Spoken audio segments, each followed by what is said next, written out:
끝부분에 사실 이제 얼마 안 남았습니다. 이제 얼마 안 남고, 오후에는 한 1시간 정도만 총 정리를 좀 하고, 한 2, 30분 정도, 본인들 얘기들도 좀 이렇게 들어보면 좋겠다, 이제 생각을 갖습니다. 그래서, 어쨌든, 법회에 있어서 제일 중요한 점이요, 법회에 있어서 뿐만 아니라, 어떤 특별한 경우가 아니고서는, 하다가 중단하는 것은 참, 안 좋습니다. 물론, 처음에는 이게 좋은 일이다 하고 생각했다가 해보니까 별로 그렇게 좋은 일이 아니다라는 것을 알았을 때는 빨리 중단하는 것이 이제 훨씬 좋지만은, 이제 중생을 위해서, 좋은 일이라고 할 때는 특히나, 선행은 자꾸 이제 하다가 중단하는 것은 그건 대단히, 안 좋습니다. 왜냐하면, 선행을 하다가 중단하는 일은 그게 악행이 됩니다. 그러니까 우리가 언뜻 얘기할 때는, 악행은 꼭, 악행을 해야만이 악행인 것처럼 생각하지만은, 선행을 하지 않을 때는 어쨌든 두 가지 형태의 마음이 나올 수밖에 없어요. 하나는 악행하고 하나는 무기행이죠. 근데 악행과 무기행은 하여튼 선행이 자리 잡지 않으면 그냥 그거는 진행되게 될 수밖에 없는 상황이기 때문에, 그래서 우리가 선행을 하지 않는다라는 것은 그 문제가 있는 것이고 악행이 되는 것이고, 그래서 선행을 하다가 중단한다는 것은 악행이 돼요. 그래서 대승보살 계율에 지금 우리나라에서 유통되는 지금 대승보살 계 말고, 지금 이제 나란타 대학에서 시행됐던 대승보살계는 18가지 중제가 있는데, 그 중에 내가 예를 들면 두 가지가, 하나는 보리심을 냈다가 내지 않는 것은 중제가 된다. 왜? 여러 중생을 갖다가 행복으로 초청하고자 자기가 초청해놔놓고 초청장 보내놓고 잔치를 안 열어버리는 것과 똑같다. 그리고 이제 중생을 위한 선행을 하다가 후퇴하는 것은 중제가 된다. 그래서 그 중제가 되는 것은, 그거는, 하다가 중지하는 것이 처음에 차라리 시작하지 않는 것만 못한 때가 있다. 왜냐하면 우리가 잔치를 갖다가 하겠다라고 공지를 내서 잔치집에 갔는데 잔치를 하지 않는다라고 부도를 냈을 때는 그건 문제가 되는 것과 같은 것이다. 그러나 이제 또, 처음부터 아예 안 했으면 거기 오는 사람이 없었을 거 아니에요. 그죠? 오는 사람 자체가 없었을 거니까 이제, 처음에 그렇게 하겠다 그래 놓고, 자꾸 약속을 어기거나, 이 법회를 갖다 하겠다 그래 놓고, 중간에, 이러저런 일로 갖다 파기하고, 약속을 지키지 않고 하는 것은 그건 대단히 큰 중죄가 되죠. 그래서, 어쨌든 간에, 이러저런 여유곡절이 있었지만은, 우여곡절이 있었지만은, 이제 내가 생각했던 것은 우여곡절은 현상적인 문제이고, 그것으로 인해서 본질적인 이 경의 말씀이 중단되는 것을, 그것이 사람이 많건 적건 간에 상관없이 중단되는 것은 대단히 좋지 않은 것이다. 또 하나는 뭐냐면, 사람이 자꾸 이제 어떤 일을 하면서 중단하는 습관을 들여놓으면요. 중단하는 습관을 들여놓으면 그건 참 대단히 위험합니다. 일이라는 것은 그 어떤 일들도 하다가 요렇게 일을 하는 가운데 장애가 없이 일이 되는 것은 하나도 없거든요. 보항산매론 얘기처럼 몸 안 아프기를 갖다가 기대하지 말라. 그건 몸이 아픈 가운데서 우리가 그 아픈 것을 극복하고 하는 것이고, 장애 없기를 기대하지 말라, 바라지 말라. 장애 가운데서 성취가 있는 것이지 장애를 떠나서 있는 것은 아니거든요. 그래서 그 중간에 어떤 일이 있을 때 그것을 갖다 장애 삼아서 하지 않는 것은 그 커트라인이 올라가면요, 그 사람한테서는 그 커트라인 정도가 되면 언제든지 그와 비슷한 장애가 어떤 일에서든지 나타납니다. 그래서 우리가 사마타행을 할 때, 이를테면 사마타 수행을 할 때 연부를 갖다가 열심히 해서 만약에 뭐 보살 구주심 가운데, 여기 내가 보살 구주심 얘기했는가? 보살 구주심 가운데 이제 이를테면 내가 이제 연부를 해서 3주심 정도 들어갔다, 3, 4주심에 들어갔다, 그렇게 할 때, 만약에 이제 그 정도 들어갔다 할 때, 그러면 이제 그 연부를 그만두고 그 화두를 들어도요, 3, 4주심에 이르는 것은 간단하게 갈 수 있습니다. 왜냐하면 그 정도 번뇌가 죽었다는 얘기죠. 그러나 4주심 그 화두를 들더라도, 화두가 특별히 잘 되는 것이 아니고 화두를 들더라도 연부를 했던데 장애가 그대로 나타납니다. 그것은 방법의 문제가 아니고 본인이 갖고 있는 그 업의 문제이기 때문에, 업의 문제. 그래서 육조 스님이 이제 그런 말씀을 하셨단 말이에요. 법무고하라. 법은 높고 낮은 것이 없어. 인유리둔이라. 사람에게 영리함과 근기가 뛰어남과 두남이 있을 뿐이다. 그 얘기가 그런 것을 얘기하는 거예요. 지금 내가 뭐 연구를 해보니까 잘 안 된다, 또는 뭐 그러면 그 사람은 화두를 해도 안 되게 돼 있어요. 또 그 사람은 무슨 뭐 관상을 해도 안 되게 돼 있고, 또는 수식가는 나는 뭐 화두를 하니까 안 되는데 수식가를 하면 잘 된다. 그것도 거짓말이에요. 전부 다 거짓말이구나.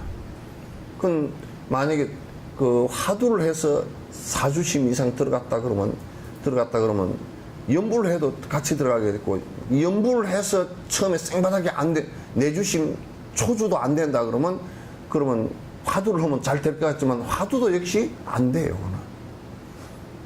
방법에 있지 않아요. 그렇기 때문에 요게 이제 경을 갖다 우리가 하는 것도, 불사를 하는 것이 하다가 중단을 하는 것은 그건 대단히 그 사람에게는 항상 그 부분에서, 그 커트라인에서 장애가 꼭 오게 되어 있어요.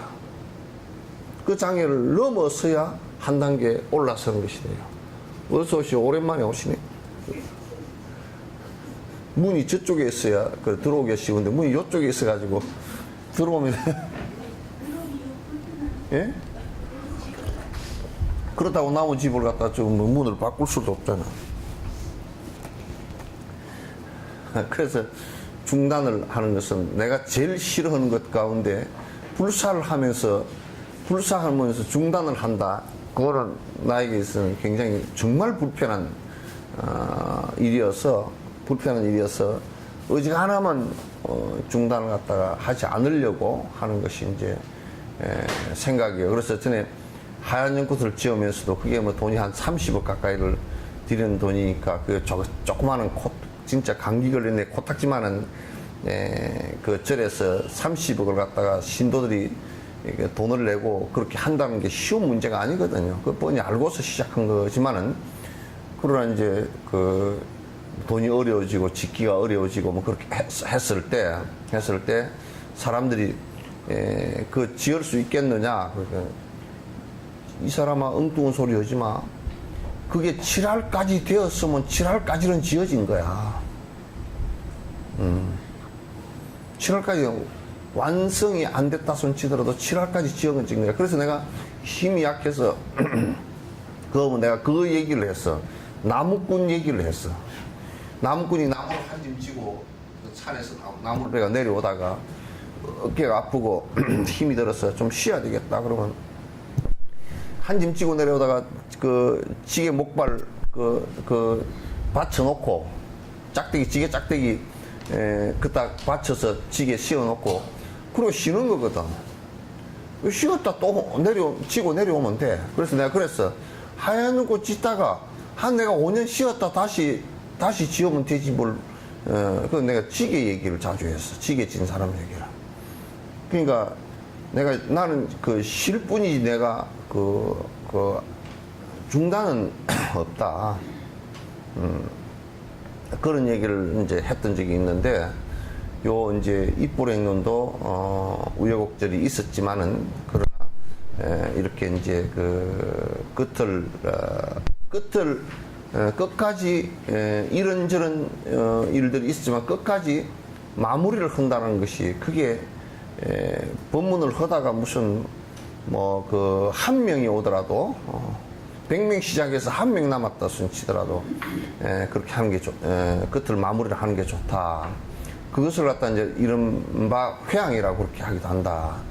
이 보조국사 같은 경우 처음에 결사를 시작했을 때, 할사 시작할 때, 그 7, 8명 정도가 전국의 스님들 모인 그 담선법회에서 수만 명이 모여가지고 그 토론하고 하는 법회에서, 그 담선법회에서 이제 보조국사가, 다 다른 사람들은 전부 다 우리가 그냥 나무아미타불이나 열심히 해서 그냥 죽은 뒤에 왕생극락 가는 거나 그 기원을 하자고, 그게 100명의 고성들이, 전국의 고성들이 다 그 얘기를 했다.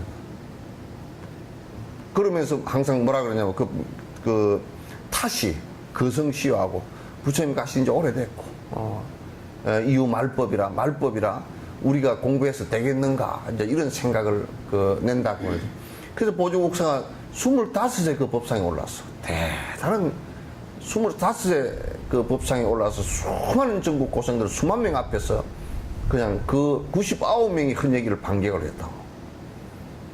비록 스승 가신 지는 오래됐지만, 스승 가신 지는 오래됐지만, 스승께서 가르치신 법은 뚜렷이 다 있고, 남아있고, 사람이 하고 하지 않을 뿐이지 왜 안 된다고 하느냐.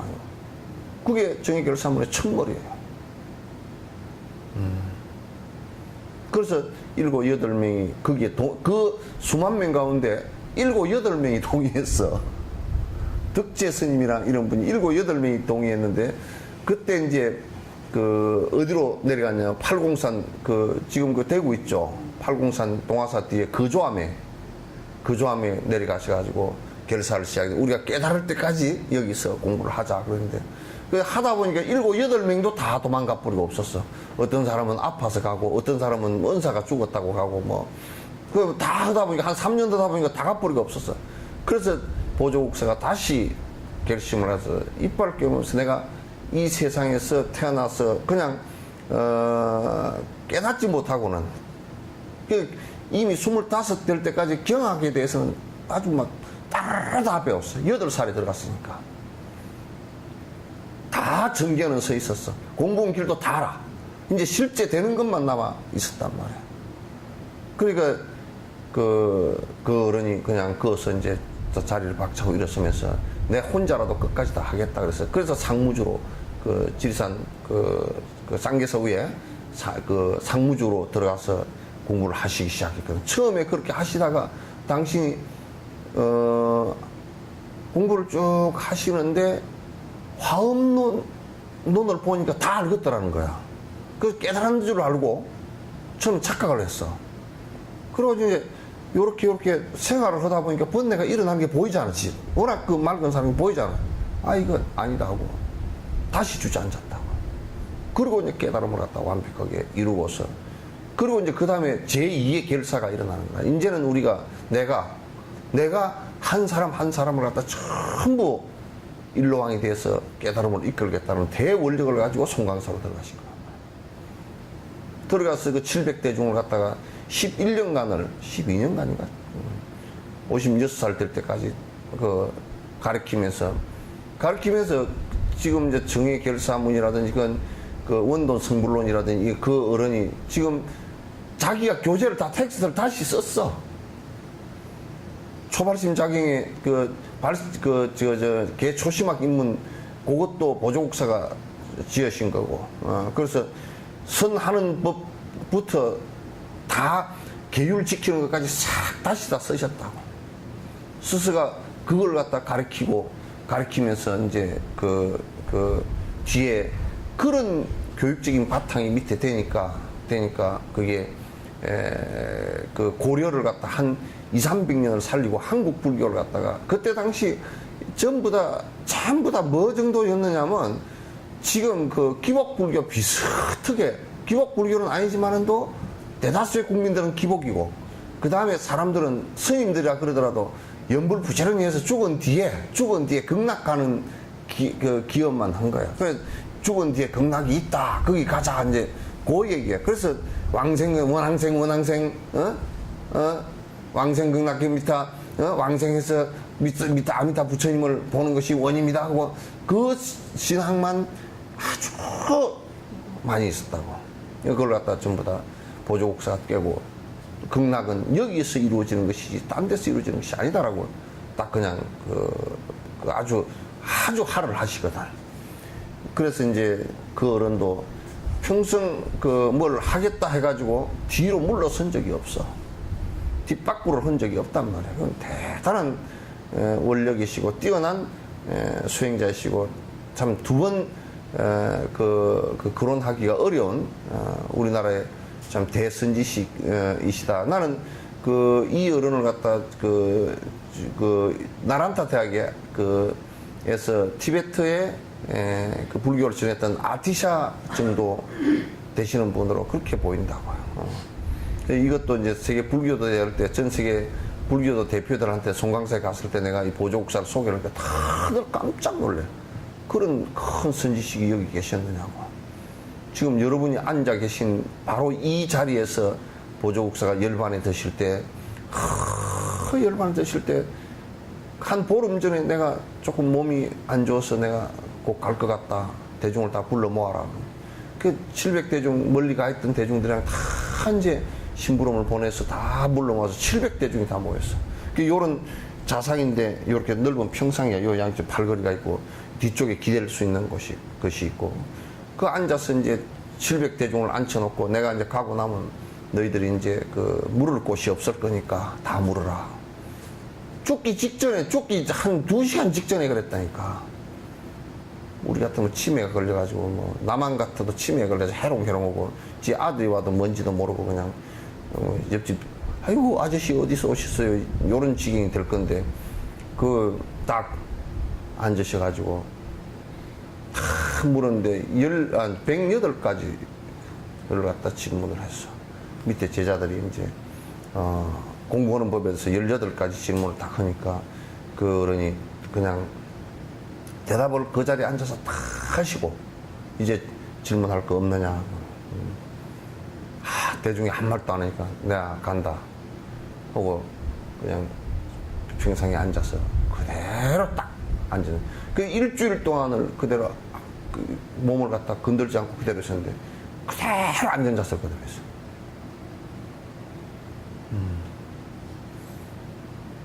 그래서 이 선행과 수행, 수행도 물론 선행을 하기 위한 것이니까 그건 중단됨이 없고 그치지 않아야 돼요. 중단되거나 그치면 그건 굉장히 우리가 선행을 하고자 해놔놓고 이게 이제 그쳐버리면 수도를 해버리면 그같이 민망스러운 일이 어디 있어.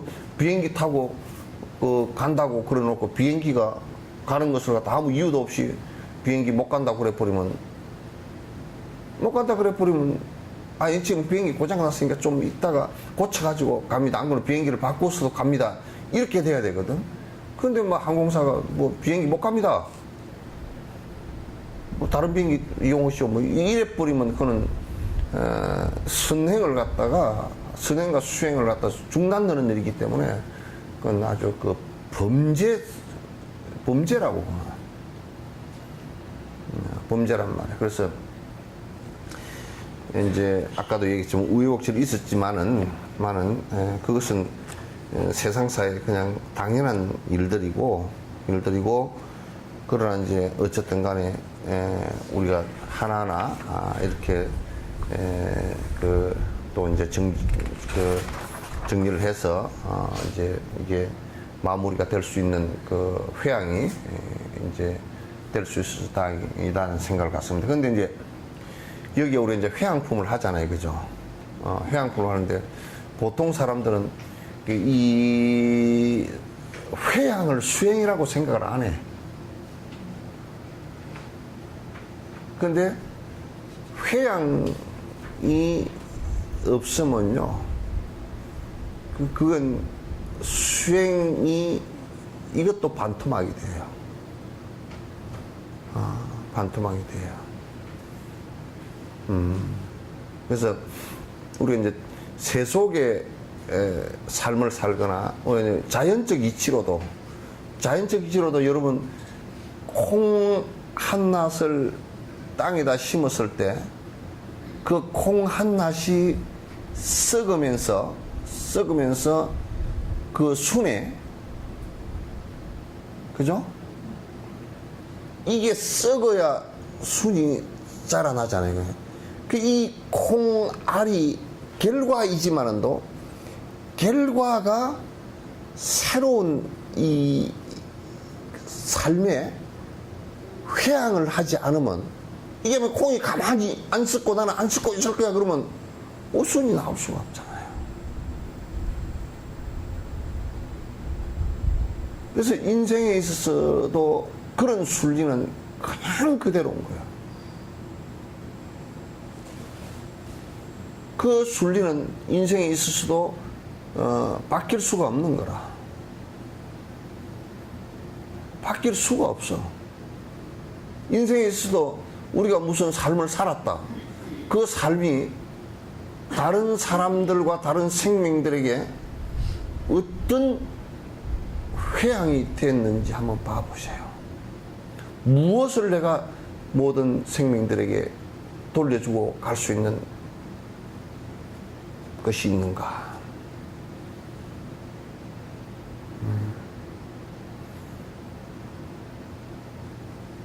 이게 이제 부처님은 45년 동안 회양을 하셨죠. 부처를 이룬 뒤에 45년 동안 거의 한 시각도 쉬지 않고, 거의 한 시각도 안 쉬어요. 거의 법문하시고, 또 다른 고향으로 그때는 뭐 다른 게 없으니까 걸어가시고, 길거리 가시다가 농부를 만나서 또 설득하고 설법하시고, 응? 진짜 수없는 사람을 만나서 45년 동안 당신이 번뇌를 벗어나는 길이, 이런 길이 있습니다. 내가 부처를 이루려고 했던 그 모든 선한 공덕을 당신들에게 다 송두리째 주고 가겠습니다. 심지어는 이런 얘기까지 한다고. 당신이 수명이 그때가 정세 100세랍니다. 그럼 다시 해서 100년마다 한 살씩 줄어드는 시기에 그 100세 때가 당신 수명에 해당된대요. 지금은 그러니까 74살 정도 되겠죠. 감급인 게 줄어드는 세상이니까. 그런데 그때 당신이 팔순에 열반에 드시면서 이제 내가 전생부터 만나서 공부를 했던 모든 인연 있는 중생들에게는 다 내가 가르침을 내리고 더 이상 방법을 얘기할 게 없다. 그 숭타를 마지막 제자로 받아들이거든. 그 숭타를 받아들이면서 그대는 항상 세세생생 왜 항상 늦게 오는가. 항상 지각생이었어요. 그 말씀 이제 하시고 이제 그 회양을 하셨는데, 그러면서 그 치문에 그런 얘기가 나왔습니다. 부처님께서 정세 100세이신데 20년을 갖다가 모든 중생에게 내가 내 수명을 회양하노라. 당시 수명까지도 회양하고 갔단 말이야. 이 예수 같은 경우도 서른 몇 살에 돌아가시니까 정상적으로 해도 한 70, 80 산다 그러면 그게 50년, 60년을 갖다 당신이 백성들을 위해서 당신 목숨을 갖다 회양했잖아요.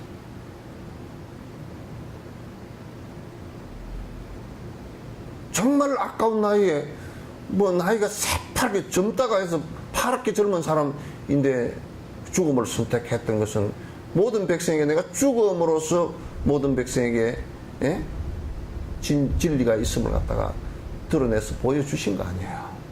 부동지가 있음을 보여주신 거란 말이야. 죽음 앞에서도 흔들리지 않는 그 경기가 있다라는 것을 갖다 보여주신 거란 말이에요, 이게.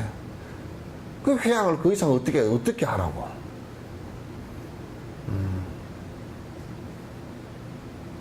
그 정도 다 보여주신 결과란 말이에요. 그러니까 우리가,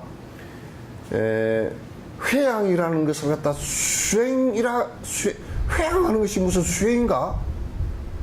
라고 한다면 그건 큰 오산이다. 그래서 내가 어떤 선한 공덕이 있다 손 치더라도, 어떤 선한 그래서 내가 어떤 선한 행을 해서 공덕이 있다 손 치더라도 그것이 중생에게 이익되는 회양으로 돌리지 못한다 그러면 그건 아주 극단적인 이기심이다 그런 얘기예요.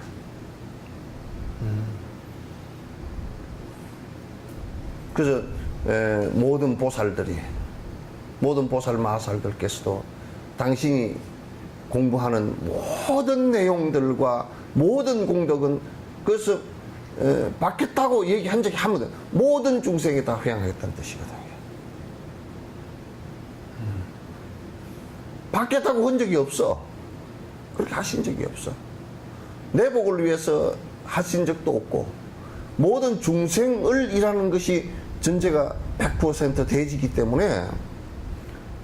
때문에 이게 나라는 것이 그럼으로써 사라지는 것이지.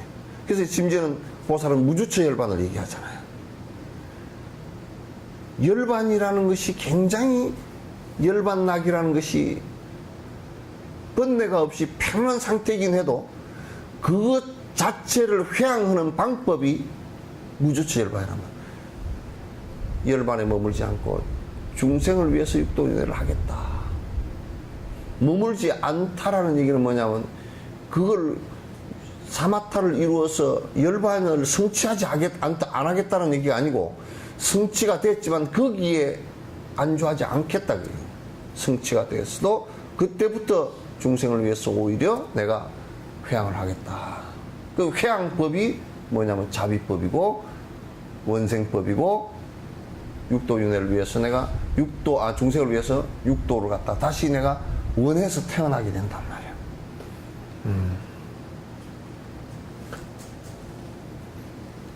그래서 내가 받기 위한 것이라든지 또는 내가 받으려고 한 것은 아니지만은 내가 회양하겠다는 생각이 없다면 그건 수행에 있어서 큰 문제가 생기는 부분이다. 어떤 작은 일이라도 내가 이를테면 농사를 짓더라도 회양하겠다는 생각을 가지면요, 아니 내가 쌀 농사를 열마지기를 지었다 그러면 쌀을 내가 열마지기를 다 먹을 수 없잖아요. 그나도 농사 한 마지기 지으면 쌀 몇 가마 나는지 모르지. 2가마 나온다. 80kg짜리 2가마 나와. 그 열마지기면 20가마를 갖다가 내가 어떻게 다 먹을까?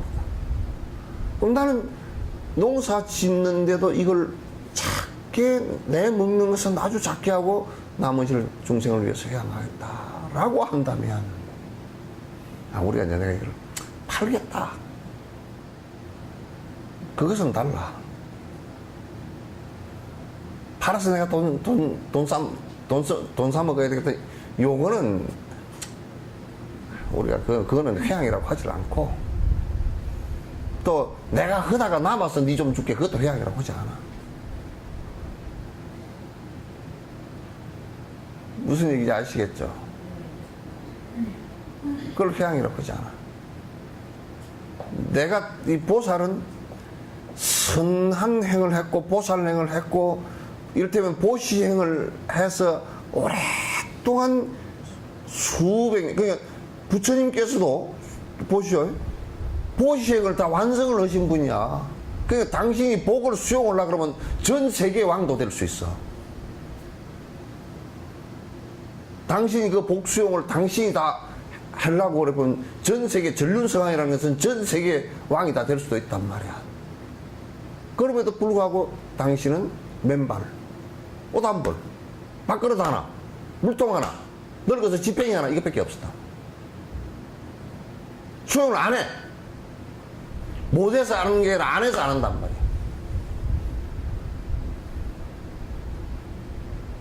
그리고 오랜 생을 지은 그 무궁한 복을 갖다가 전부 다 중생들을 위해서 내가 100% 회양하겠다. 그게 부처 아니요?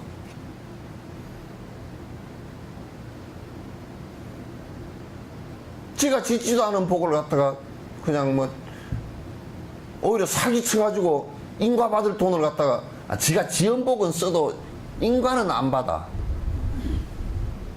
지가 지은 복을 쓰고 그렇잖아요, 그죠? 은행에 내가 넣어놓은 돈 찾아 쓴 것은 경찰이 안 잡아가잖아. 그런데 은행에 안 넣어놓은 돈도 갖다 쓰려고 그러면 잡아가요. 그게 은행 강도라고, 그게. 사기꾼 은행 강도. 요즘에 뭐 개콘에 뭐라 그러더라고. 연변 아줌마 나가지고 뭐 해서 하는 거야.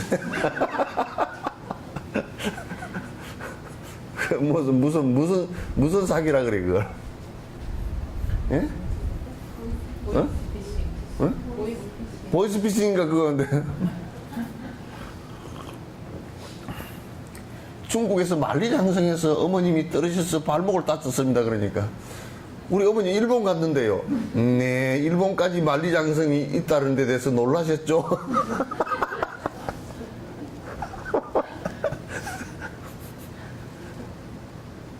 아이고, 그 사람들은 어떻게 아이디어를 그렇게 내는지 그럴 때마다 백호를 잡고 웃겼어.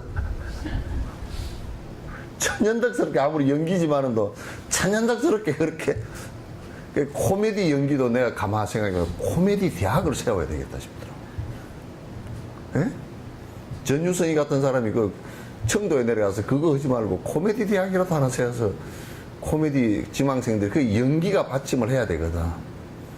연기가 그러니까 한 주 가지 웃기는 재주를 가지고서 그 금방 끝나버리니까 이제 그 연기를 그것도 보니까 일반 그 배우 그러니까 희극 배우가 돼야 되겠더라고. 내가 가만히 보니까 아 희극 시나리오가 잘 짜지고 그러면 이제 그 희극 배우 희극 그 연기를 할 수 있는 것을 체계적으로 좀 가르치면 한국의 그 정치인들이나 이런 사람들도 좀 그 코미디를 좀 잘하고 말이야. 지금은 정치 자체가 코미디가 돼 있잖아. 정치가 코미디가 즉 정치를 하면서 코미디를 사용하는 게 아니고 정치가 코미디가 돼 있다고. 그게 이주일 씨가 한번 코미디 잘 보고 갑니다 그랬잖아. 국회의원 한번 하고 나오면서. 그래서 내가 은행에 돈을 넣어놓고 빼는 것은 사기가 안 돼도 그러니까 내가 복을 지은 것을 갖다가 내가 활용하는 것은 그래도 나쁜 일은 아니야. 복을 안 짓고 내가 쓰려고 그러니까 나쁜데 요즘에는 복을 지가 지은 복도 아니면서 사기를 치려니까 나중에 인과가 크게 생긴단 말이야. 그건 회양 자체도 아니고. 말세라는 것은 그런 것조차도 말세거든. 말세라는 것은. 예를 들면, 옛날에 부처님 당시에는 뭐, 벤츠 자동차나 현대 자동차도 없었으니까 이제 그때는 최고로 좋은 걸 타고 다니는 게 코끼리 타고 다니고 말 타고 다니고 인도에는 말은 별로 없으니까 코끼리 타고 다니는 거다. 만약 부처님께서 다 비단 옷을 입으시고 그 권력을 부리면서 옆에 막 그냥 경호원을 수천 명을 데리고 다니면서 다 그냥 코끼리를 타고 다니셨다 그러면 지금 나도 별로 부처님이 별로 보고 싶지가 않을지도 몰라. 복을 지어서 복이 완성된 분도 그렇게 안 하고 다녔는데 지금은 개떡이나 지가 짓지도 않은 복을 사기를 쳐서 2억짜리 무슨 차를 타고 다니고 이 짓거리를 하고 다니니까 말이야. 회양할 정신이 어디 있겠어.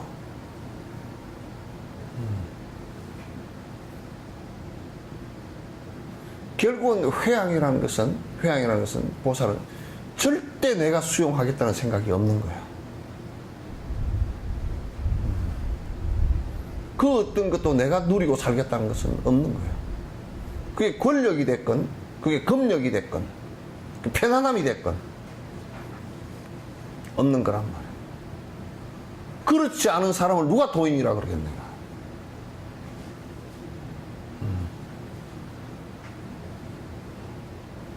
그렇지 않은 사람을 누가 도인이라 그러나? 그래서 불공을 할 때도 부처님께 공양을 올리고 맨 마지막에 보해양지는 옴 삼마라 삼마라 이거 한다고. 보해양지는 끝머리 꼭 붙었어.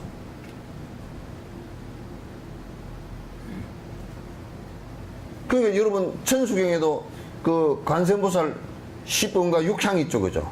아약향도상 도산자체절 아약향도상 한탕사수면 이거 있죠, 그죠? 내가 도산지옥을 가면 도산지옥이 무너지고 이게 회양이라고. 전부 다 회양하죠.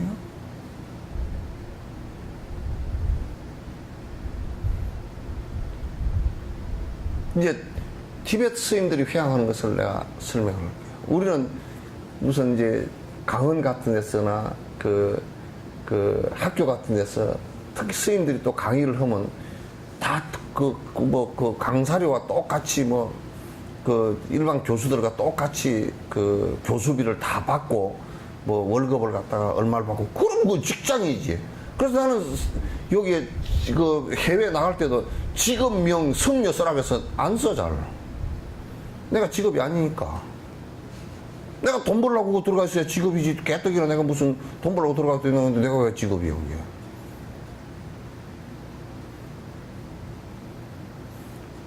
아니, 내가 돈을 정기적으로 벌어서 어쩌고저쩌고 그렇게 해서 직업 뭐냐, 그러면 직업이 내가 돈 버는 직업인데 요런 일을 하면서 돈을 번다. 이 얘기인데 직업이라는 것이 그렇잖아요. 직업 뭐예요? 에? 봐, 주부하면서 돈 벌려고 하는 거 아니지? 에? 주부하는데 월급 주나? 남편이? 안 주지? 무료봉사지. 그러니까 직업이 아니야. 그러니까 나중엔 사실상 남편인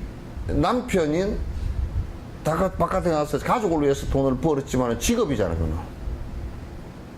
직업이잖아. 그럼 부인은 여기서 직업이라는 것은 돈을 직업을 안 하기 때문에 전업주부 그냥 그렇게 얘기하지만은도 직업을 그렇게 얘기하지만은도 돈 받는 게 아닌데, 근데 지금도 이제 뭐냐면 하도 이제 남편 지 혼자서 벌어왔다고 하니까 이제 재산을 나눌 때 어떻게 반반 나눈다, 가사 노동을 갖다가 얼마를 친다, 이렇게 이제 얘기들을 하잖아요, 그죠?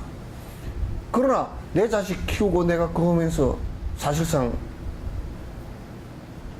한 달에 얼마씩 직업적으로 했다 그러면 이제 해고도 시킬 수 있겠네? 그러니까 나는 내 중을 해고시키는 사람이 아무도 없어. 내 중노릇 하는 게 해고시키려면 누가 있어? 내가 돈의 목을 안 매달았는데, 그럼 월급을 주면 네 월급 못 주겠다, 해고하겠다, 그러면 될 거 아니, 그죠? 근데 나는 월급 안 받는데 누가 나를 해고를 하겠어?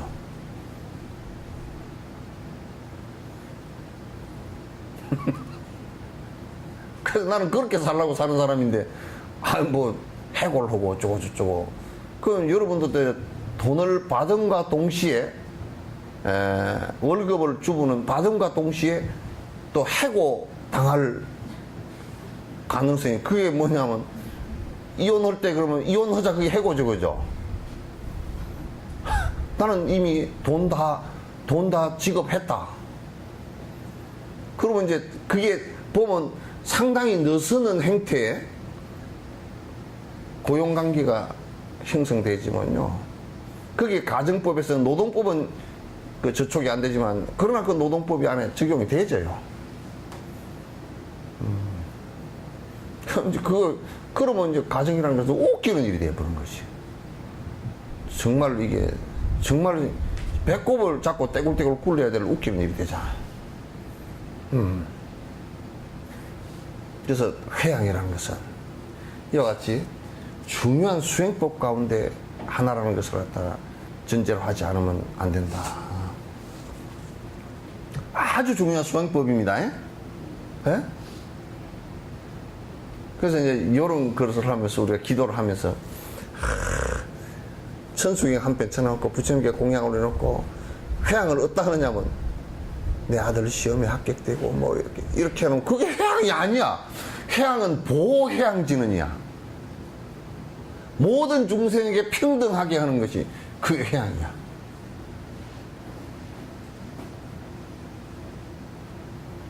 그렇죠? 만약에 미국 같은 데서 이제 시작 개발을 했다. 에이즈 약을 개발했다. 만약에 그 개발한 그 사장이, 회장이, 개발한 사람이 나는 이거 이 지구상의 인류를 위해서 전부 다 회양하겠다. 개발비고 뭐고 이익금이고 하나도 안 받고 약 생산비만 원가대로 해서 아니 내가 돈이 있으면 난 솔직한 얘기로 그러네. 돈이 있으면 그 에이즈에 걸려서 아주 고통받는 사람에게 생산비까지 다 내가 부담해서 약을 갖다가 전 세계에다 아프리카 약 하나 사 먹을 수 없는 이런 사람한테 배분해서 만약에 고쳐졌다 그러면 그 약 개발한 모든 것이 회양이 되잖아요. 그죠? 아마 그랬다 그러면 그 사람은 전 세계에 뭐 노벨상이 아니라 뭐 노벨 하레비상도 다 받을 거야. 상 받으려고 하는 짓은 아니지만 그 사람을 존경 안 할 사람이 누가 있어? 그 미국이나 이런 데 정신도 그건 정신이 지금 좀 바뀌어야 된다고요. 그런 사람들도 들어있지만은 미국에는 그런 사람들이 가끔가끔 보이더라고. 그래서 만약에 에이즈약이 개발되어졌다 그러면 이 개발했으니 이제 돈방석에 앉았다. 그 돈방석에 앉아서 뭐 할 거요? 찌끼깐 먹어봐야 뭐 한 끼에 빵 한 조각이고 커피 한 잔이고 차 아무리 기껏 타고 다녀봐야 우리나라 뭐 재벌 어떤 놈은 뭐 차를 갖다가 무슨 뭐 스포츠 카가 뭐 간지 하여튼 그런 것들 뭐 10대 20대씩 갖고 있고 뭐 차값만 해도 무슨 뭐 50억 100억이 넘어가고 요짓거리 해서는 차를 갖다 그러면 그건 뭐로 10대씩 20대씩 갖고 있어 그거. 완전 정신병자들이 지금. 이거 인터넷에 다 나가지.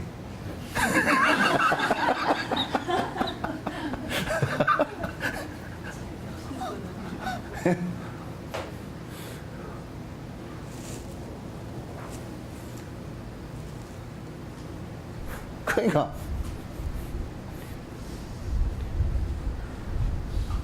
정말 내가 약을 개발했다. 세상 사람들이 이로 인해서 행복했으면 좋겠다. 티베트인들 내가 너무 감동받은 현실들이 많아. 우리한테서 보지 못했던 것들이니까.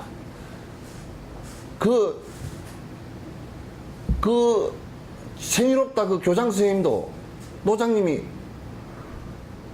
내가 지혜한테 물어봤어. 돈을 그게 월급을 얼마씩 받고 그렇게 교장을 하느냐니까. 우리 선생님 월급 하나도 안 받아요. 그 안에 그러면 교수사들도 월급 안 받아요. 월급 아무도 안 받아요.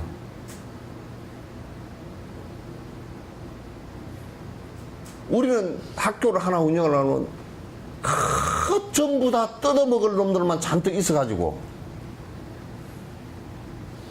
그래가지고 전부 다 네가 많이 뜯어먹니 내가 많이 뜯어먹니 그래가지고 싸움을 해가지고 부정이 일어나고 계속 그쪽은 돈이 별로 없어도 그냥 전기요금, 전화요금, 수도요금 이런 것만 있으면 그냥 운영하는 거야 그게. 그러니까 얼마나 그게 사실은 도덕적으로 우위고 위쪽이고 그 노선생님이 이러시더라고. 그 월급을 그 학교에서 받는 게 아니고 내가 월급을 왜 그 개념 자체도 없어. 월급을 왜 받아야 되느냐. 우리 스승께서 나를 가르쳐 주시기 위해서 목에 피가 나도록 스승께서 내 7살 때부터 가르쳐 주셨는데 어느 스승 하나 내 돈 받고 월급 받고 가르쳐 준 적 없다.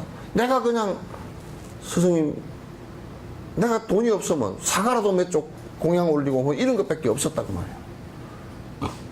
공양 그러니까 지금도 그 노스님들 그 교수사들도 학인들하고 똑같이 살면서 공양 받는 것만 갖고 살아. 그러니까 법회를 나오면 법회비는 안 받고 집에 사람들이 이렇게 법회를 오잖아요. 오면 분명히 그래.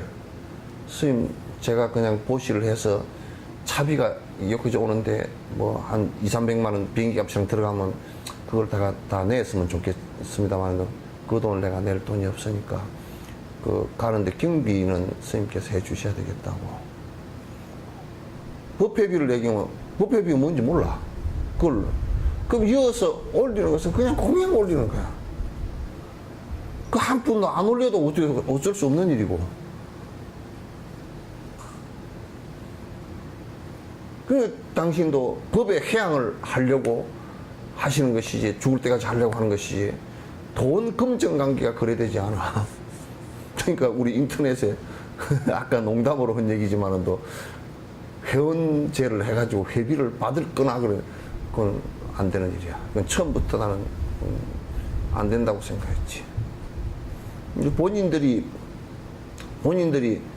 인터넷 뭐 이 비용이 이렇게 들어가니까 그걸 좀 이렇게 우리가 좀 해야 되겠다. 뭐 공양하는 것은 괜찮지만은 이거 자체를 가지고 돈벌이 수단으로 삼거나, 이거 달라이라마 같은 경우도 그렇게 법문해도 판권 하나가 없다니까. 부처인법을 갖다 판권을 갖다 갖고서 하면 안 되지. 당신도 그도 배웠던 것이기 때문에 그도 내가 다른 사람에게 회양하는 것이지. 그건 교육적 회양이잖아, 그죠? 그리고 재산도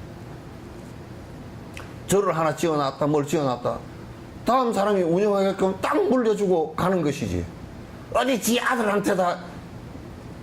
요즘에 다른 종단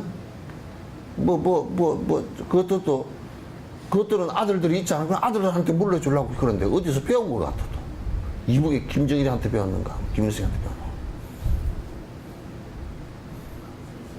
그런 일이 어디 있어.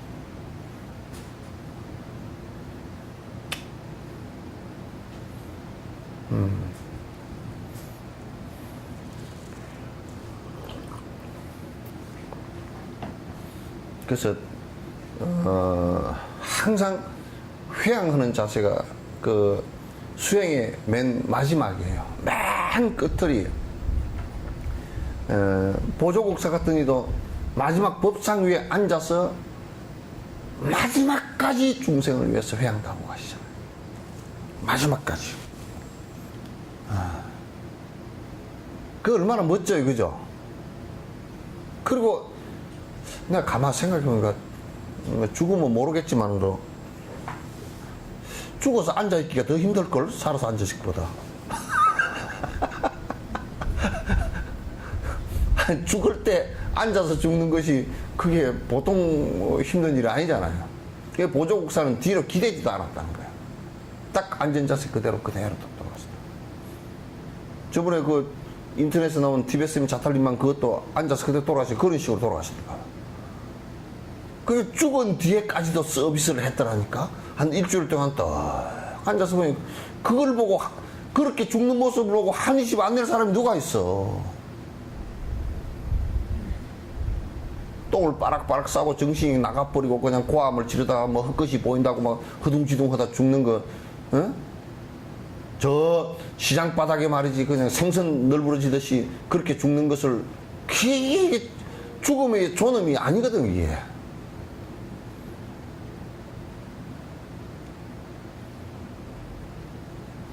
그 자식에게 돈을 수천 억만을 물려주는 것보다 부모가 정진을 해서 바로 살아가는 정신과 바로 죽는 모습을 보여만 줘도 그 아이에게 큰 회양을 한 거라고.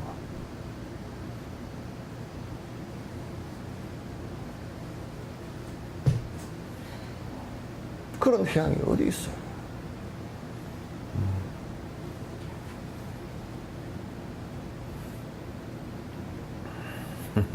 그래서 이 회양이라는 것은 순간순간에도 거듭 계속해서 일어나야 되는 일이지만은, 순간순간에도 계속 일어나야 되는 일이지만은도 이건 완성된 자에게도 그 회양은 거듭 맨 마지막 수행처다, 그런 얘기예요. 최후의 수행처다.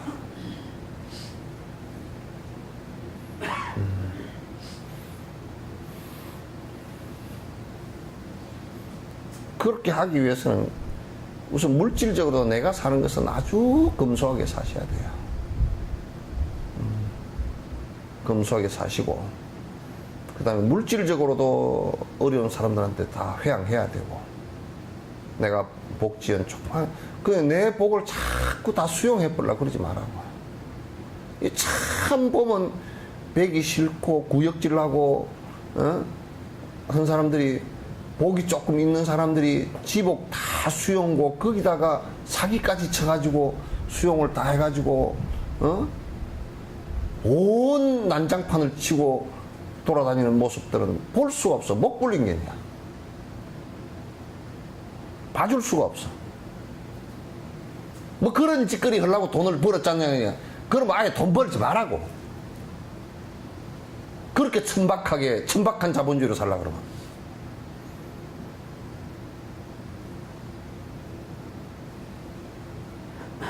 옷을 입어봐야 몇 벌을 더 입고, 잘 먹어봐야 얼마를 더 잘 먹을 거라고 그 난리를 치고 사느냐.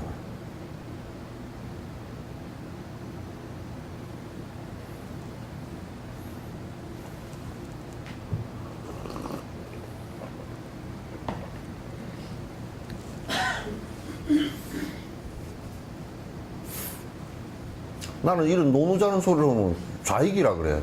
좌익 아니야, 나는. 옳은 소리이기 때문에 하는 것이 좌익 아니야.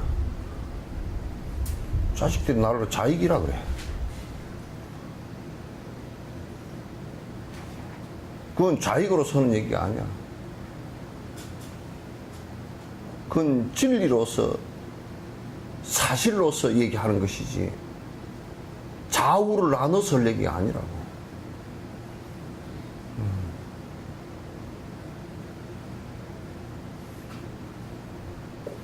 그래서 특히 이제 그 부처님은 그러면 완전 전 빨갱이에요?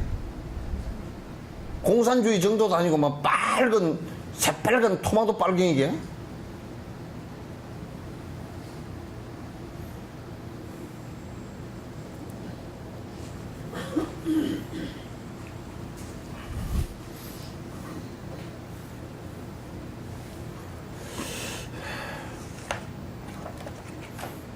요러다가는 끄트머리 조금 남은 것도 못하게 생겼어요. 예? 안 가르쳐줬어요? 구주심의 선정품 할 때 한 것 같은데? 예. 선정품, 앞에 선정품 할 때 비로자나 칠자 세우고, 그 다음에 사마터는 방법하고 구주심을 한 것 같은데, 구주심까지는 했는지 지금 내가 정확하게 기억이 없어서.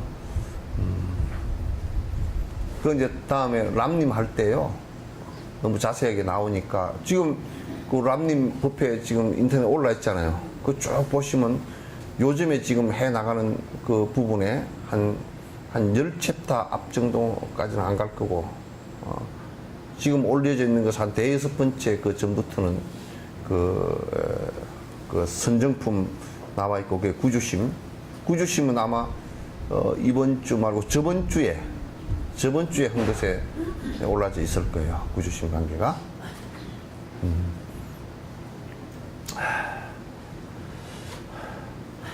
지금 요거 회양품은 이제 그런 의미에서 지금 이거 그냥 해도 되고 안 해도 되는 게 아니고, 요 회양이 없으면 실제 수행이 완성된 게 아니다 그 말이지. 요 회양이 없으면. 그래서 모든 것을 다 회양할 수 있는 이런 자세가 꼭 필요하고, 내가 조그마한 선행을 지었더라도 모든 중생에게 그 이익이 돌아갔으면 좋겠다, 이 생각을 내는 것이 이제 중요해요.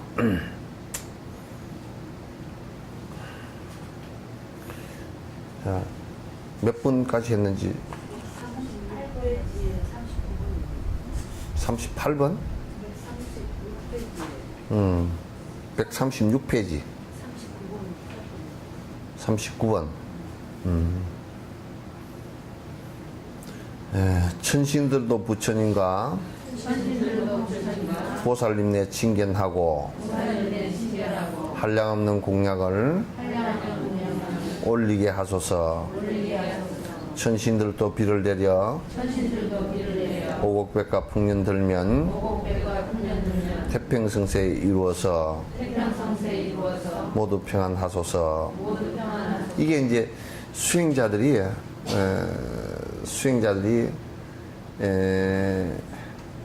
세속을 바라볼 때 세속에서 사는 것이 뭐 홍수가 나도 사실은 괴롭잖아요. 떠내려가서 죽는 사람, 살림을 다 잃는 사람, 논밭을 다 잃는 사람,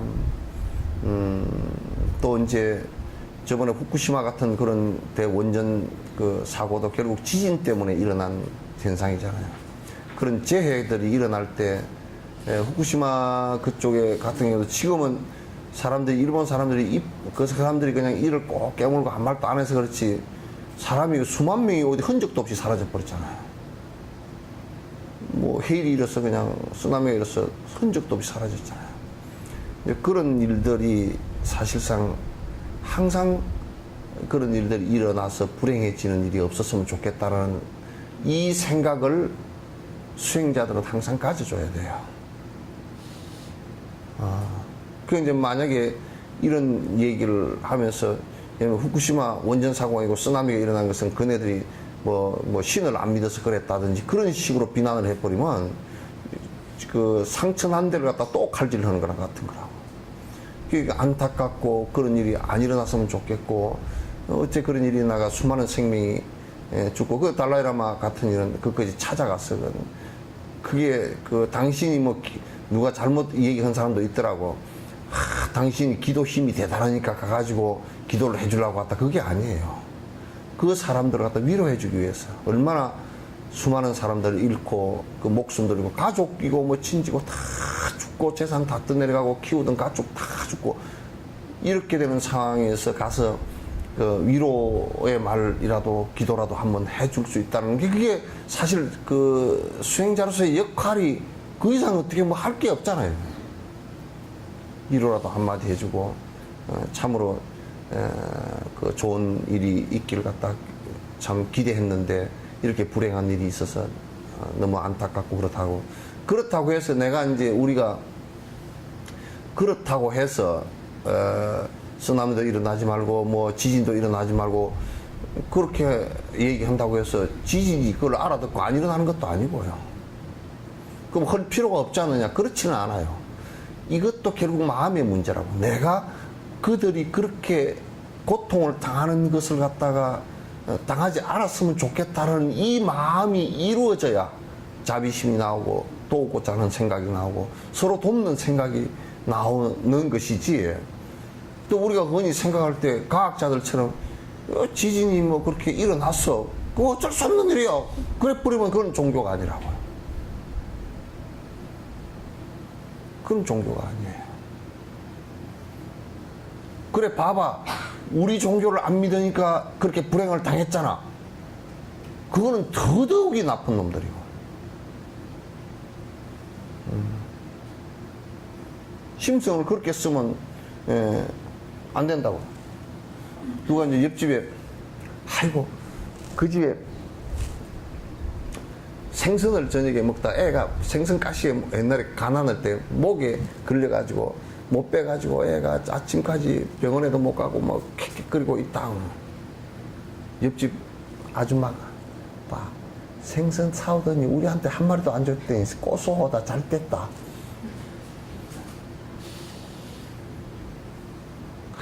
아주 잘 됐죠.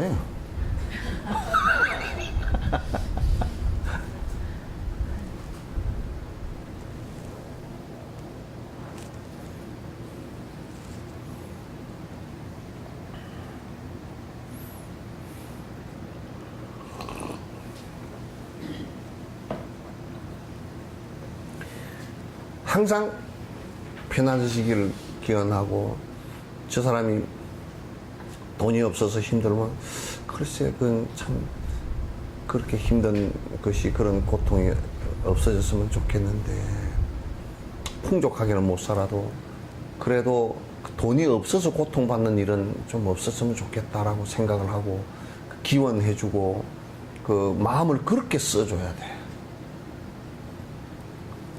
예. 이제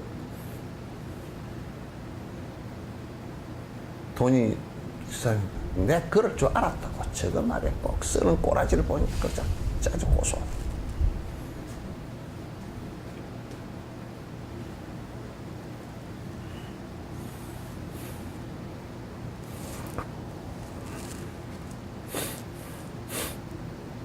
중생들은 고통 없고 죄업 지어 받지 않고 국왕멸시 당하지 않고 편안하게 하소서. 요거는 교도소를 가면 요 생각이 나요. 요 개송이 그냥 머릿속에 뱅뱅 돌아.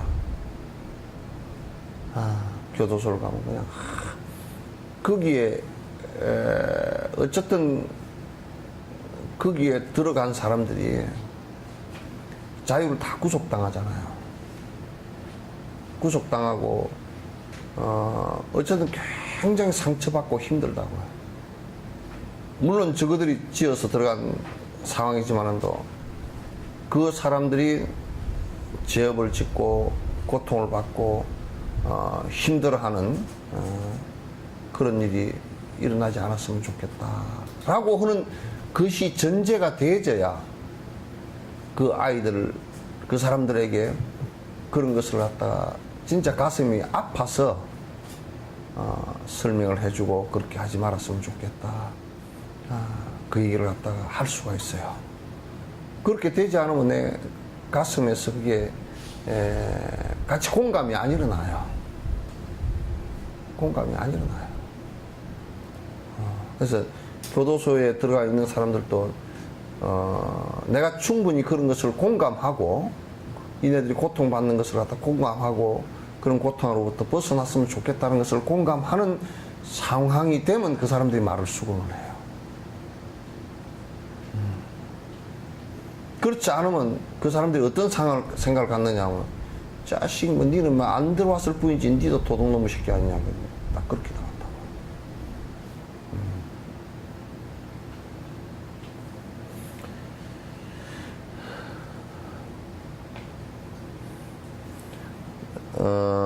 독경연불을 쉬지 않고 장엄하게 퍼지며 성가대중 화합하며 일대사를 이루소서. 이게 이제 사실상 경전을 읽고 그 다음에 암송, 염송을 하고 또 토론을 하고 그래서 그 바른 법의 정신이 끊어지지 않게끔 이렇게 이어간다는 것이 참 아름다워요. 그래서 한 가문에도 옛날에 글 읽는 소리가 끊이지 않는다면 그 가문은 살아날 것이다. 질펀한 음악 소리가 끊이지 않는다면 필패할 것이다. 술이 끊어지지 않는다면 반드시 망할 것이다.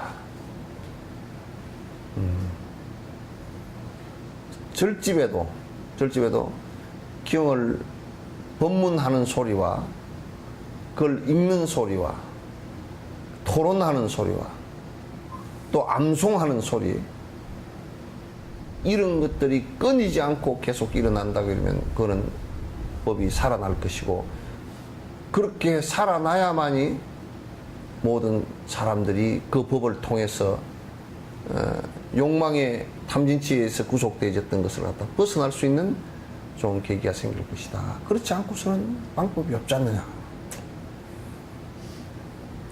수행하는 비구들은 적정처를 얻으시고 산란함을 모두 버려 뜻 이루게 하소서. 그 비구들은 왜 그런 비구니들은 안 해놨느냐? 비구들만 해놨느냐? 차별 아니냐? 비구들은 이게 가서 산중에 들어가서 혼자 살아도 상관이 없습니다. 근데 비구니들은 혼자 살면 문제가 생긴다고요. 겁을 먹었어도 문제가 생길 수가 있고 다른 외적인 문제가 생길 수가 있기 때문에 그래서 비구니들이 적정처를 갖다 여기서 적정처라는 것은 토구를 얘기하는 거야. 그래서 이제 비구가 돼서 이제 이게 혼자 들어가도 되기 때문에 얘기를 하는 거야. 혼자 들어가도 되기 때문에. 비구는 무소의 뿔처럼 혼자 가라 그랬거든. 산중에 가서 옛날에 그 인도나 중국 같은데 호랭이가 꽉 차고 한국도 호랭이가 꽉 찼어도 산중에 가서 혼자 가서 공부를 하거든. 그래서 호랭이가 가끔 그 토굴 앞으로 그냥 썩 어슬렁어슬렁 지나가는 때도 많고, 그렇게 해도 공부를 하는데, 그때 호랭이가 제일 하는 것이 두려워하는 것이 선정자세래요. 고요히 앉아있으면 호랑이도 쉽게 대들지를 못하고 간다는 거야. 그래서 육한장 같은 경우도 이 지팽이도 일부러 끝에다가 이제 육바람일 그래가지고 동글뱅이를 6개 하고 이렇게 했었지만 그런 것은 이제 법수적으로 해놓은 것이고 그 원래 기능이라는 것은 가면서 산중을 가면서 이제 지팽이 짚고 하면 딸까당 금속 소리가 나잖아. 그러면 이제 곰이나 호랑이 같은 것이 좀 비키라 그런 뜻이에요. 지혜로운 얘기라. 그리고 꼭 요즘에는 드라마에 나오면 도사가 꼬불땅꼬불땅한 지팽이를 갖고서 쭉 이렇게 해가지고 짚고 나오는 부자연스럽게 이렇게 짚고 나오는 그런 도사들도 들어 있습니다. 드라마 도사들. 그런데 그걸 왜 이걸 갖다 지팽이를 갖다 그렇게 하질 않습니다. 육한장을 이게 꼬불탕꼬불탕한 지팽이를 하는 것이 아니고요. 대부분 보면 이렇게 박달나무로 해서 단단한 나무입니다. 이렇게 해서 사람 키보다 조금 크게 하거든요. 그거는 이제 동물들이 대해서 이 동물들은 요게 지팽이 가진 것까지 이 키로 봅니다. 높이로 봐. 그래서 마사이 쪽이죠. 아프리카의 마사이족 같은 경우도 창을 갖다 길게 꼭 해서 끝털에다 꼭 붉은 수시를 달아. 저거들도 붉은 옷을 입고 사자가 그것만 보면 기겁을 한다는 거야. 붉은 놈들이 와서 맨날 저걸 사냥하니까 사자가 그 사람들 긴 창하고 이 붉은 수술하고 붉은 놈만 보면 야 저것들 아주 보통 골치 아픈 놈들이 아니니까 비키자고 도망간다는 거야. 저거들한테 잡히니까 보통 우리가 그 사람들은 다니면서 7, 8명씩 떼를 지어가 다녀. 그 혼자서는 사자를 갖다 창 하나 가지고 못 당하니까 이제 그 사자가 달겨 들면 그럴 때 그냥 제일 첫 번째 창 던지는 사람 두 번째 한꺼번에 안 던진다네. 첫 번째 던져가 안 맞으면 두 번째 던져가 또 오르고 8번만 계속 던져라. 그래서 8번 던지는 가운데 한 번은 한 개만 맞으면 된다. 그 애들 창 던지는 기술이 굉장히 발달됐어요. 예. 그 스님들도 동물하고 부딪혔을 때 동물이 놀라서 공격하지 않게끔 하기 위해서 이제 그렇게 그게 일종의 지혜로운 자연에 살아가는 한 방법이에요. 이제 비구들이 이제 적정체에 토굴에 사마타 수행을 하기 위해서 이제 들어가서 있을 때 그런 위험을 갖다가 극복할 수 있고 비구니들은 혼자 가서 있으면 그런 위험을 갖다가 감내하기가 어렵단 말이야. 어려우니까 이제 그래서 꼭 비구절 에어리어에 암자를 짓고서 이제 이게 이때면 한 1km 떨어졌다든지 큰 절이 이렇게 큰 절이 있으면 비구니 스님들 처소가 이제 큰 절 에어리어에 이렇게 이제 있게 했던 것도 이제 그런 이유 때문에 그래요. 지금 티베트도 가서 보니까 다 그렇게 돼 있더라고. 우리고 똑같아요. 비구니 수행자는 수행함에 부족 없고 다투거나 해하거나 나쁜 일 없으며 더불어서 출가자는 근본 행인 계율을 굳건하게 지켜서 어긋남이 없어서서 여기에 이때도 그래 너가 비구니 스님들 처소는 부족함이 많았는가 봐.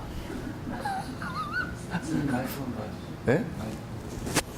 이게 자꾸 올라가네.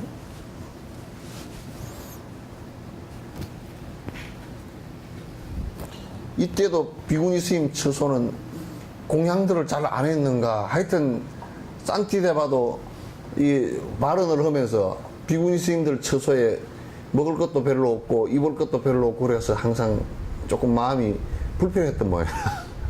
아, 그러니까 여기 비구니 수행자는 수행함에 좀 수행하는 데는 부족함이 없었으면 좋겠다.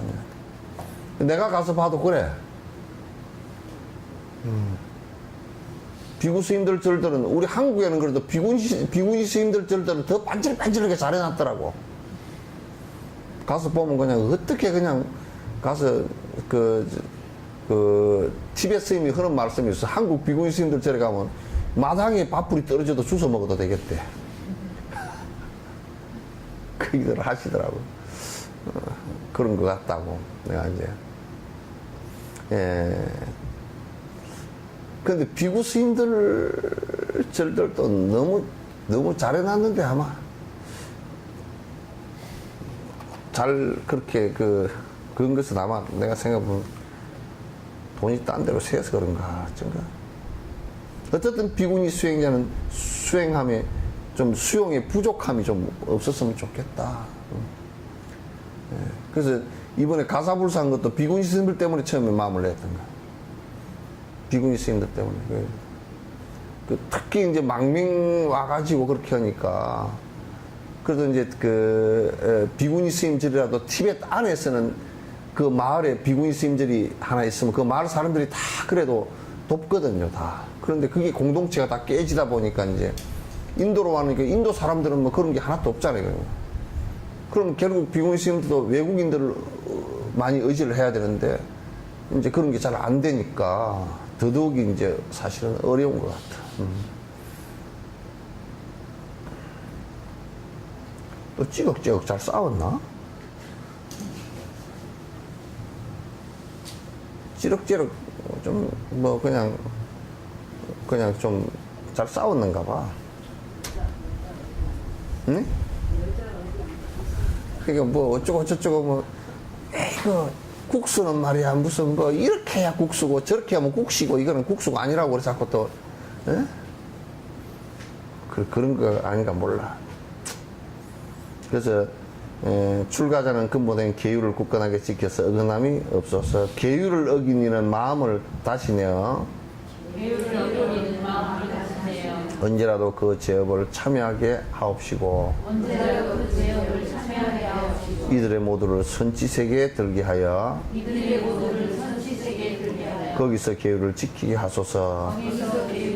그러니까 불교는 뭐냐면 계율을 파하고 어기지 말게 강력하게 하지만은 계율을 파한 사람을 버리지를 않아. 다시 계율을 지켜서 또다시 그건 업에 관한 문제이기 때문에 너는 한 번 계율을 파렸으니까 영원히 지옥에 떨어져서 나오지 마라 이렇게 하질 않는단 말이야.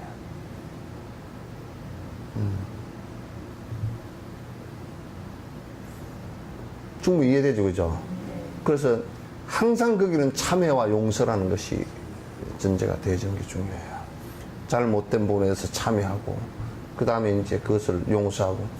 근데 이제 저는 이제 김대중 전 대통령이 전두환이나 박정희 때문에 그 죽을 고비를 뭐 서너 번 넘겼잖아요. 그러면서도 뭐 김대중 씨는 이제 전체 넬슨 만델라처럼 용서라는 것을 갖다가 이제 했는데, 근데 김대중 씨가 얘기한 용서가 좀 잘못된 게 하나 있어. 뭐냐면, 참회하는 사람이 참회를 하질 않았어. 전두환 씨도 발포 명령이라든지 내란 음모죄를 뒤집어 씌우고 광주를 갖다 대학살한 데 대해서 참회를 안 했다고. 형은 살고 나왔지만 참여를 안 했어요. 발포 명령자가 그때 최고 책임자가 전두환 씨 아니었으면 할 사람이 없잖아요. 그런 부분은 사내답지 못하더라고. 그래서 박정희 대통령은 뭐 죽었으니까 그건 참여할 수 있는 시간도 없었거니와 참여되지도 않고 그래서 이제 용서를 했다는데 용서는 참여가 전제가 되어야 됩니다. 참여가 전제가 안 되진 용서라는 것은 의미가 별로 없어요. 그래서 이제 저는 김건태 전 장관 같은 경우도 이건한 씨가 아주 고문을 했거든요. 정기 고문하고 다 김건태 씨가 다 이름까지 다 알고 있고 그 얼굴도 다 기억하고 있고 이제 대공분실에서 그렇게 한 걸 갖다가 다 알고 있잖아요, 그죠? 근데 이건한 씨가 참여한 사람이 아니에요. 지금도 지가 살아남기 위해서 참여하는 척하고 이랬지만은도 참여한 게 아니잖아요. 지금도 그런 부분에서 명료하게 그때 뭐가 잘못되고 뭐가 어쩌고 이런 얘기들을 하질 않잖아요. 저번에도 또 엉뚱한 소리를 했더라고, 한번 언제가. 그래서 용서라는 것은 참회가 우선이에요. 참회하지 않을 때는 그 용서라는 것이 별 의미가 없죠. 그런데 또 역으로 참회를 했는데 용서를 안 받아주는 것은 용서 안 받아주는 사람이 죄가 돼요.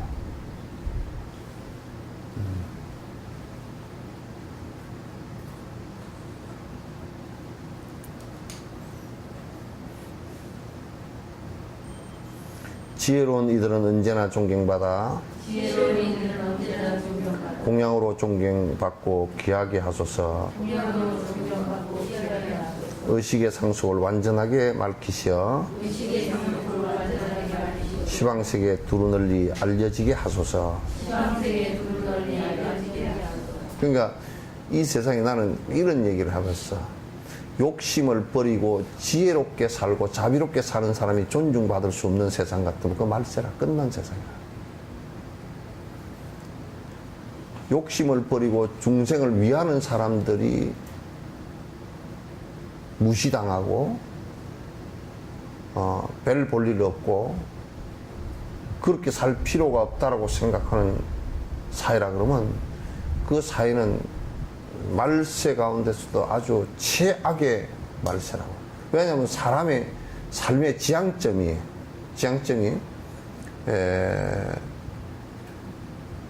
돈과 욕망에 있다면 그 사회는 얼마 안 가서 끝납니다. 미국 같은 사회도 GNP가 5만이 넘고 3억 이상 되는 사람들이 전 세계 에너지의 50% 가까이를 쓰고서 있는 사회임에도 불구하고 거기에 그 지적인 지식인들 하이클래스의 사람들은 이래 가지고는 우리가 망하고 끝나겠구나 생각 때문에 이 가지고는 행복이 절대 아니라는 걸 생각하기 때문에 이 사람들이 수행에 접근을 한 것이거든요. 지혜로운 이들은 언제나 존경받고 중생을 위하는 이들이 자비심을 실행하는 사람들이 언제나 존경받는다면 그 존경받는 그 상황에서 사실은 사회가 어떻게 진화할지가 우리가 보이는 것이란 말이에요. 지금은 우리가 가장 부러워하는 사람이 돈 많은 사람일걸요? 와, 저 사람 잘 산다. 이 잘이라는 말을 갖다가 왜 그렇게 천박한 데다 붙이는지 모르겠어요. 그게 잘 사는 게 아니야. 온갖 불법과 변칙, 탈세를 하는데 그걸 잘 산다고 얘기한다 그러면 우리가 지금 뭔가 머리가 뭐가 이상한 상태가 된 거 아닌가요? 잘 산다라는 것은 그런 의미가 아니라고요. 잘 산다는 것은 지혜를 전제로 해야 되고 지혜라는 것은 있는 실상들을 갖다 인과로서 잘 바라볼 수 있는 능력이 있어야 되는 것이고, 중생의 고통을 위해서 자비심을 갖고 있어야 되고, 그렇게 사는 사람을 잘 산다. 돈이 적은 사람 보고 아니 너 잘 못 산다. 돈 적다고 잘못 사는 거 아니야. 그 문제가 아니라고. 문제의 본질은 이 사람이 얼마만큼 여러 생명들의 이익을 위해서 살아왔는가라는 것이 기준이 돼야 된다.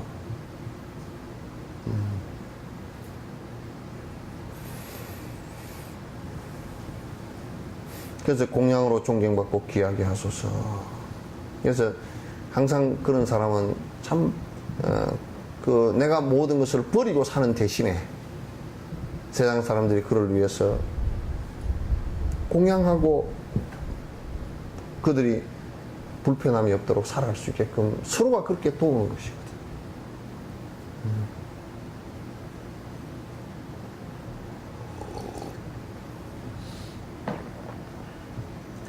악취 고통 모르고 힘든 고생 모르며 신보다도 수승한 몸 부처를 이루소서.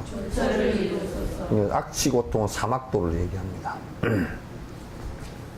사막도의 고통은 이미 사라졌고 또 힘든 고생이 다 사라지고, 그래도 이 몸을 받고 태어난 것은 열의 몸이라는 것은 신의 몸보다 더 수승한 몸을 받아서 사람들이 그 공덕으로 신의 몸보다 더 수승한 몸을 받아서 깨달음을 이루어서 니르바나에 들게 하소서. 중생은 끊임없이 부처님께 공양하며 대열반을 이루어서 무량공덕 누리소서. 그래서 이제 오랜 이 공양성사라 그래요. 그래서 열의 그 칠지공양 있잖아요. 그죠? 칠지공양 7가지, 이를테면 예경, 참회, 공양 있잖아요. 그죠? 그 7가지의 공양을 부처님과 성취자들에게 끊임없이 내가 이렇게 베풀어서 공양 올려서 부처님의 대열반에 이를 때 나도 그 자리에, 부처님께서 대반열반을 이룰 때 나도 그 자리에 꼭 있게 해서 나도 성불의 길을 갖다 걸었으면 좋겠습니다. 보살님네 본서원인 중생이익 이루시고 열의 대원력을 중생이 얻으소서. 그러니까 보살의 원은 요익 중생입니다. 보살은 중생을 이익되게 하는데 그 근본 요체가 있는 것이죠. 그래서 부처님의 원력이 이제 부처가 될 줄은 부처님의 원력이 완성돼서 깨달음을 이루게 되었으면 좋겠다. 더불어서 독각들과 승문들도 편안하기를. 그 독성과 승문들, 그러니까 이제 소승의 그 수행자들입니다. 그러니까 승문은 어떤 분이냐면 그 부처님 말씀을 듣고 이해하고 정확하게 기억하고 실천하면서 아란가에 드는 사람들이에요. 뭐 그렇다고 해서 그 사람들이 사마타를 안 하고 그런 거 절대 아닙니다. 그저 그 경전만 가지고 들어간 것이 아니라 경전을 통해서 실제 듣고 이해하고 실천하면서 들어가는 사람들이에요. 승문성, 그 독각은 뭐냐면 불법을 설사 배우지 않았다 손 치더라도 자기 스스로 그렇게 된 사람들이 가끔 있어요. 그런 사람들도 모두 다 그 공부길로 더 나아가서 큰 보살행을 갖다 이루기를 바랍니다. 저 또한 대승자 문수보살 가피로서 보살초지 환희지를 성취하는 순간까지 언제나 모든 생을 잊지 않고 기억하여 세상의 모순에서 벗어나게 하소서. 이게 보살초지 그래놨죠, 그죠? 사실은 이제 당신이 겸손해서 하는 소리예요. 사실상 법피지를 보살 10지 법피지를 이루어서 등강묘각에 이르는 순간까지 문수보살의 가피로서 문수보살께서 지혜로서 이끌어 주셔서 이렇게 성취하는 순간이 됐으면 좋겠다. 그러나 또 이게 한번 봐보십시오. 언제나 모든 생을 잊지 않고 기억하여 세상의 모순에서 언제나 그러니까 모든 생의 삶을 갖다 잊지 않는다라고 하는 것이 이제 이게 윤회의 기억입니다. 이게 보살 초지를 이룬 뒤에는 이게 이제 전생에 했던 그 수행과 관계되는 것들 갖다 다 기억을 하신다 그러잖아요. 그러니까 모든 생을 잊지 않고 기억하여 세상의 모순에서 벗어나게 했으면 좋겠다. 이게 보살지에 이르려면 이렇게 된단 말이에요. 음식은 소박하고 열악해도 지탱하며 모든 생을 적정쳐서 원만무에 이루어지기를. 이게 참 대단한 건데 이게 수행자들 같은 경우 그 몸이 그래도 워낙 그 수승한 근기들이 있어 몸이 막 그냥 3년 4년 부처님께서는 6년 동안 거의 그 잡수신 게 물밖에 없거든요. 그럼에도 불구하고 견뎠단 말이에요. 우리 같은 사람은 그렇게 하면 그냥 죽을 거란 말이에요. 그 힘이 약해서. 뭐 두 끼만 안 먹으면 그냥 어질어질 하려고 그러고 한 끼 안 먹으면 그냥 내가 한 끼를 굶었다고 그래서 자꾸 6년 굶은 사람도 있는데 말이야. 그러니까 음식이 그냥 소박하고 단박하고 열악해도 견딜 수 있는 몸이 되었으면 좋겠다. 티베트 사람들도 음식이 소박하고 열악해도 잘 견디서 사람들 보면 나이가 한 70, 80 된 사람들도 건강하거든. 그 자체가 우리랑 비슷하거든 다. 그럼 또 건기가 약하면 이제 그 지연바 그 자연공덕이 약하면 또 이제 아프기도 하고 이제 뭐 그 못 견디는 거라 이제. 근데 음식이 열악해도 잘 지탱하고 자연 조건이 좀 열악해도 잘 지탱하는 노새처럼 강한 그런 체력을 몸을 가졌으면 수행하는데 얼마나 좋겠느냐. 몸에 그만 너무 연연하지 않고 서로 좋겠느냐. 모든 생을 적정체에서 잘 그런 것이 이제 원만하게 무엇 때문에 공부가 안 되고 무엇 때문에 공부를 못하고 이런 것이 아니고 잘 이루어지기를 바란다. 언제든지 뵙고 싶고 의문이 생길 땐 문수보살 본 모습을 뵐 수 있게 하소서. 참 이거는 우리가 뭐 한 번 보는 것도 안 되는데 이제 언제든지 뵐 수 있게 하소서. 근데 이제 보살 초지에 이르려면 뵙고 싶을 때 뵙는답니다.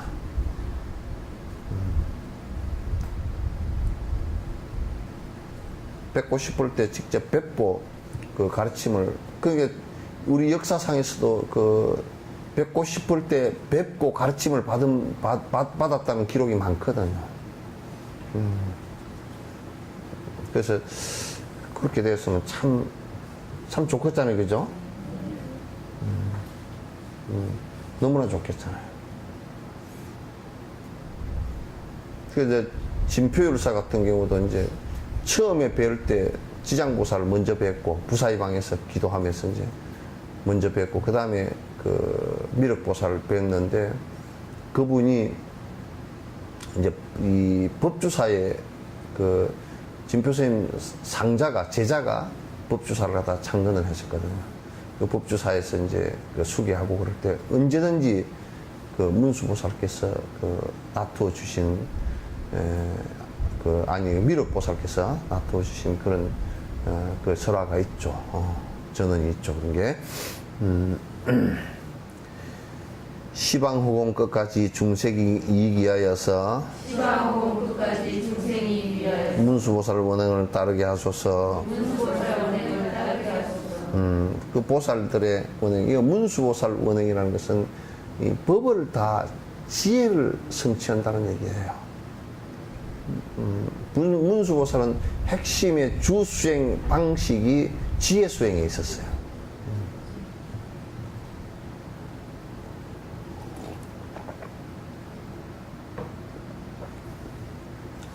시방후공 끝까지, 아니, 흑공계가 다하도록 중생계가 다하도록 흑공계가 다하도록 중생계가 다하도록 저 또한 머물면서 요익중생하리다. 저 또한 머물면서 요익중생하리다.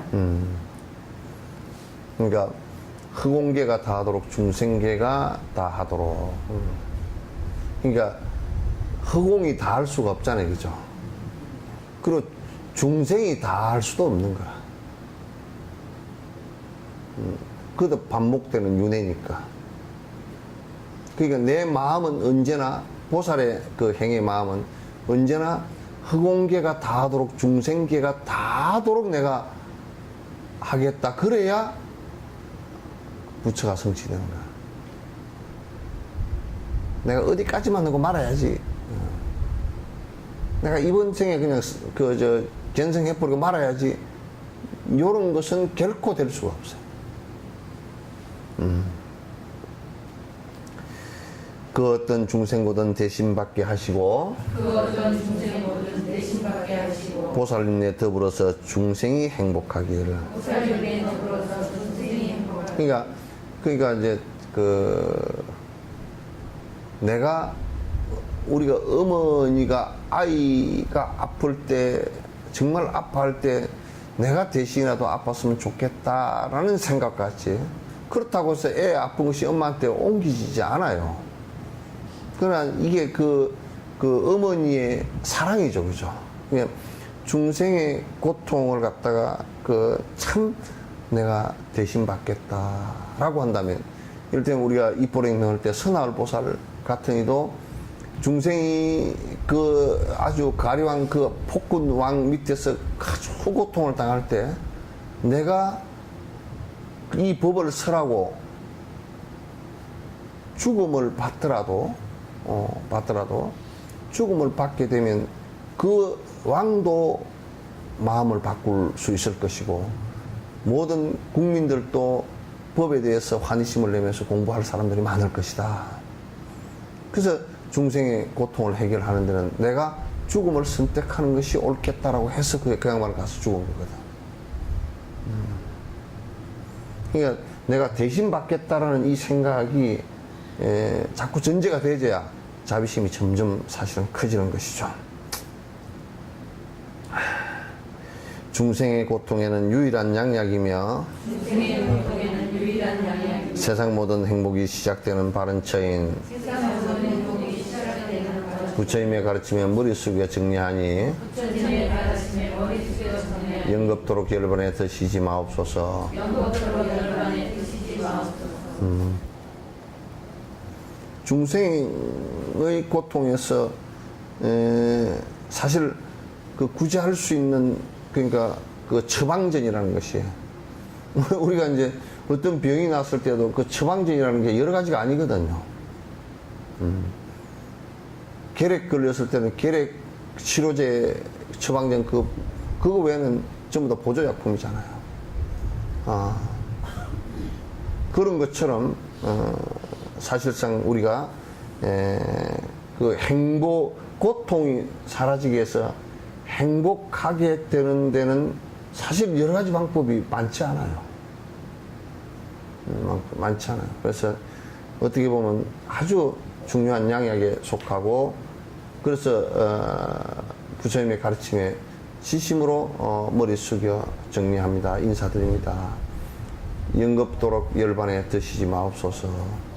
아니, 이건 읽었고, 영겁도록 열반에 드시지 마옵소서라는 것은 이 세상에 항상 저희와 함께 해주십시오 라는 발언이에요.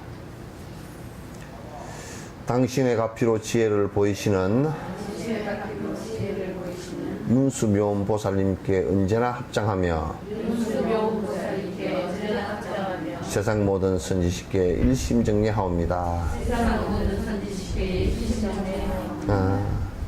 이제 맨 마지막 이게 그 마무리 개송이에요. 그러니까 당신의 가피로, 그러니까 당신의 가피라는 것은 당신이 가르침을 통해서 내가 그렇게 됨으로써 그 가르침을 따라서 수행함으로써 내가 번뇌를 버릴 수 있는 상황이 됐다라는 것이 가피죠. 그 가피라는 게 오가피 말고요. 그러니까 진심으로 내가 그렇게 됐다라는 거. 그분의 방법으로 해보니까 그렇게 됐다라는 거. 그것이 이제 가피란 말이죠. 그래서 당신이 가르쳐 주신 그 방편으로 그래서 가피를 입어서 지혜가 이루어졌고 그런 지혜를 항상 보여주신 문수보살, 묘음이란 말은 문수보살의 그 묘음은 법에 관한 법에 중생을 구제하기 위한 정말 그 교묘한 법이라 그래요. 그래서 법화경에서는 교묘 그러죠. 아주 섬세하고 우리가 미처 생각지 못했던 내용. 또 우리를 갖다가 충분히 이해할 수 있게끔 하는 여러 가지 비유 이런 것들에 의해서 것이기 때문에 문수묘음이라 그러고 그 보살님께 언제나 합장합니다. 요 핵심은 여기에서도 이 논의 핵심은 육바라밀을 전부 다 말씀을 하셨지만은 그 지혜품이 여기에 이제 사실은 핵심이라는 것을 갖다가 요 부분에서 문수의 지혜를 나타내는 문수보살을 말씀함으로써 여기에서도 가장 핵심적인 것은 그 문수의 지혜를 얘기하는 것이다. 이렇게 볼 수가 있겠죠.